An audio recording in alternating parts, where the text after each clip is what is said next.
Hello, mình xin chào tất cả mọi người. Gặp lại mọi người trong video ngày hôm nay mình rất là vui. Hiện tại mình đang đứng trước nhà thờ núi tại đường Thái Nguyên, cạnh ngã 6 thuộc thành phố Nha Trang, tỉnh Khánh Hòa. Hôm nay mình sẽ tham quan nhà thờ núi này. Xin mọi người cùng đi với mình nhé. Đây là phía trước của nhà thờ núi nha mọi người. Nhà thờ núi là tọa lạc tại số 1 Thái Nguyên, phường Phước Tân, thành phố Nha Trang, tỉnh Khánh Hòa. Để lên được nhà thờ núi này thì mình có hai con đường để mình đi. Con đường thứ nhất là nằm bên cạnh đường Thái Nguyên, và con đường thứ hai mình sẽ đi theo con đường đá chẻ nằm cạnh đường Nguyễn Trãi. Mình sẽ lên, bây giờ mình sẽ lên theo cái con đường đá chẻ cạnh đường Nguyễn Trãi nha mọi người. Bây giờ mình bắt đầu mình lên nhà thờ nha mọi người. Mình đi theo con đường đá chẻ nằm bên chỗ đường Nguyễn Trãi, sát bên đường Nguyễn Trãi, bên hông nhà thờ Chánh tòa Giáo phận Nha Trang. Đến với Nha Trang, Khánh Hòa, ngoài nghỉ ngơi nghỉ dưỡng, mọi người còn có cơ hội được khám phá những di tích lịch sử, công trình văn hóa với kiến trúc độc đáo. Một trong những công trình kiến trúc mà mọi người khi tới Nha Trang không thể bỏ qua đó là nhà thờ Chánh tòa Kitô vua, hay còn gọi là nhà thờ núi. Nhà thờ núi Nha Trang là trong những công trình kiến trúc mang đậm nét kiến trúc của Pháp, được xây dựng vào năm 1928.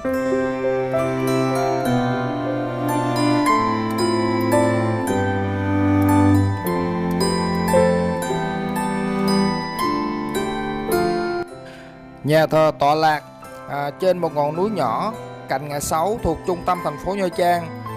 Nơi đây là địa điểm rất thu hút khách du lịch trong và ngoài nước. Tên chính thức của nhà thờ là nhà thờ Chánh tòa Kitô vua, nhưng người dân thành phố thường gọi với cái tên giản dị là nhà thờ đá, nhà thờ núi, nhà thờ ngã 6, nhà thờ Nha Trang.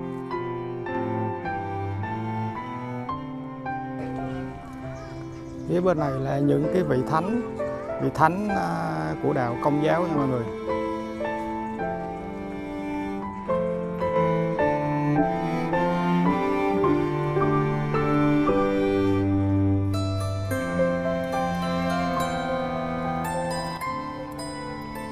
Trước đây thì Nha Trang là một vùng đất rất là hoang sơ.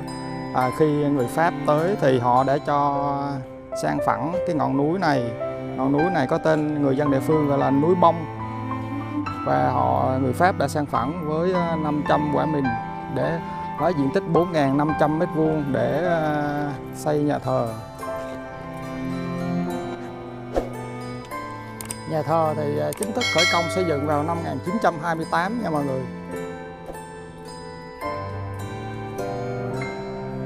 Và hoàn thành vào năm 1941.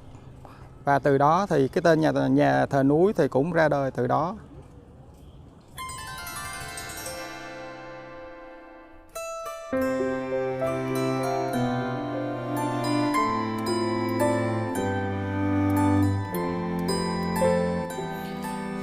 Đứng từ xa nhìn thì nhiều người vẫn lầm tưởng cái công trình kiến trúc đồ sộ này được xây bằng đá chẻ, nhưng thực tế đá chẻ chỉ được dùng lát đường và sân. Còn toàn bộ các bức tường xung quanh nhà thờ thì được xây bằng các tắp lô xi măng do chính linh mục Louis Valet cùng các cộng sự đã trực tiếp đúc nên các tắp lô xi măng này.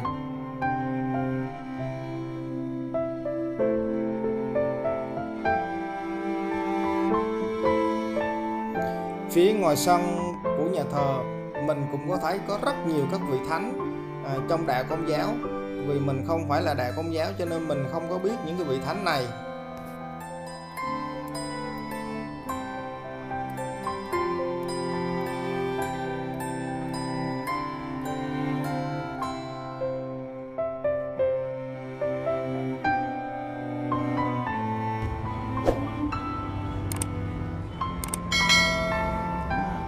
Dọc hai bên hành lang của nhà thờ là được xây dựng bằng bê tông cốt thép. Đó, hành lang trên cái mái của hành lang nhà thờ là đều xây dựng được bằng bê tông cốt thép. Và những cái mái vòm thì được họ làm bằng cốt tre cật và lưới mắc cáo. Cái đặc điểm độc đáo nhất đó là bộ chuông đồng treo trên tháp chuông. Thì nó được một hãng của Pháp chuyên làm chuông rất là nổi tiếng đã chế tạo và cung cấp.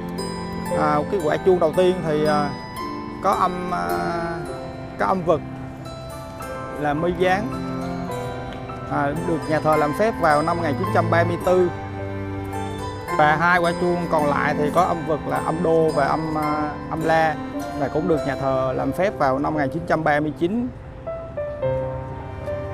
Ở trên cái tháp chuông này thì có gắn một cái đồng hồ rất là to, có 4 mặt, xoay qua 4 hướng.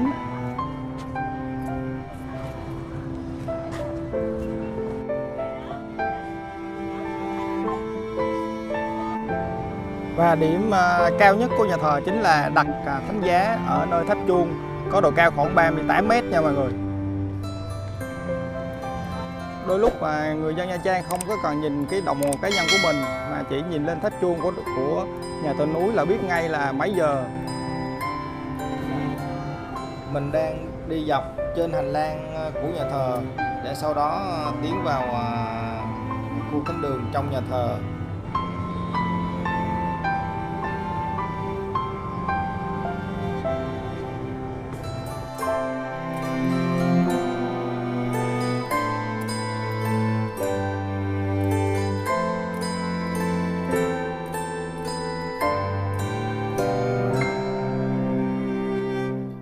Điểm nổi bật nhất của nhà thờ núi chính là khu thánh đường.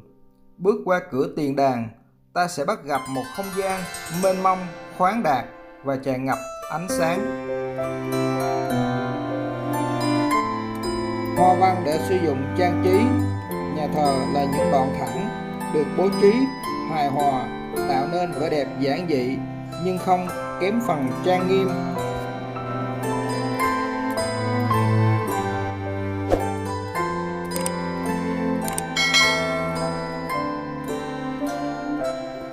Điểm nổi bật nhất của kiến trúc Gothic tại nơi đây chính là các vòm cuốn hình múi uốn cong rộng hướng lên trời.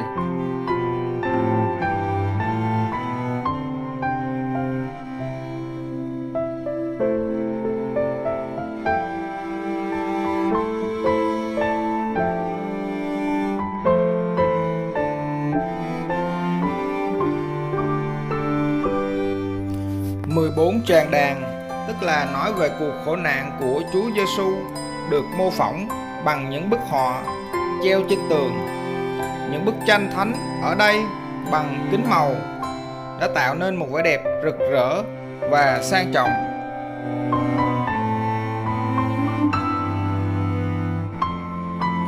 Mình cảm thấy hết sức là khâm phục những bàn tay tài hoa của những người thợ đã xây nên những công trình kiến trúc vô cùng độc đáo, tuyệt vời như thế này.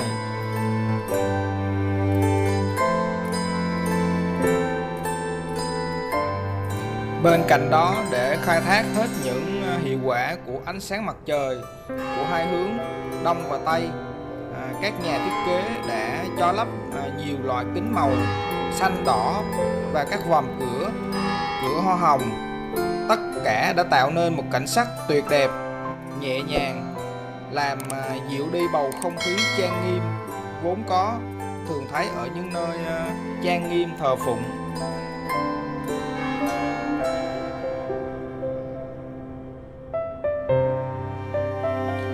Năm 1933, vua Bảo Đại trong một chuyến kinh hành đã đến thăm công trình tôn giáo nổi tiếng này.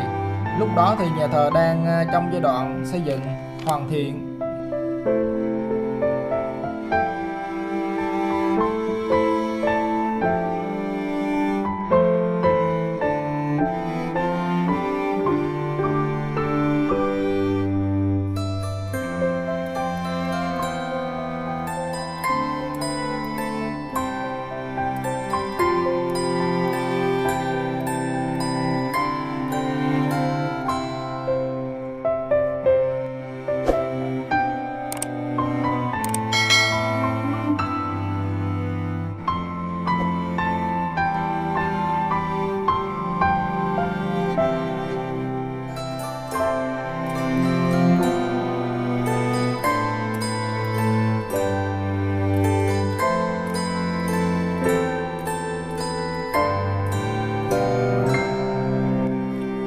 nhà thờ núi đã có mặt ở Nha Trang hơn 80 năm.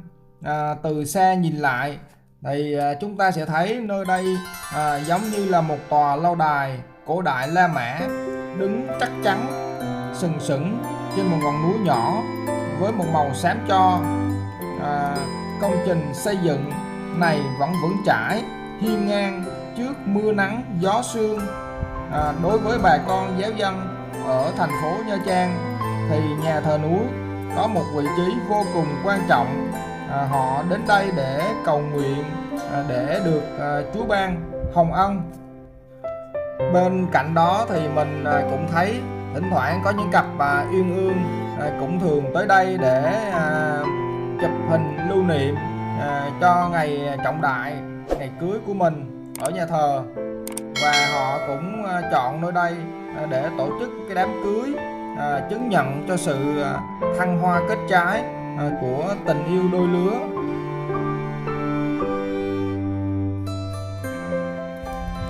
Nếu như Sài Gòn có nhà thờ Đức Bà cổ xưa lưu dấu kiến trúc của Pháp, thì người dân Nha Trang cũng rất là tự hào vì đã có một nhà thờ núi cũng mang dấu tích kiến trúc cổ xưa của Pháp. Sau khi mình đã đi thăm một vòng nhà thờ xong thì bây giờ mình sẽ đi về. Xin cảm ơn mọi người đã xem video của mình và hẹn gặp lại mọi người trong một video tiếp theo. Xin kính chào tạm biệt mọi người.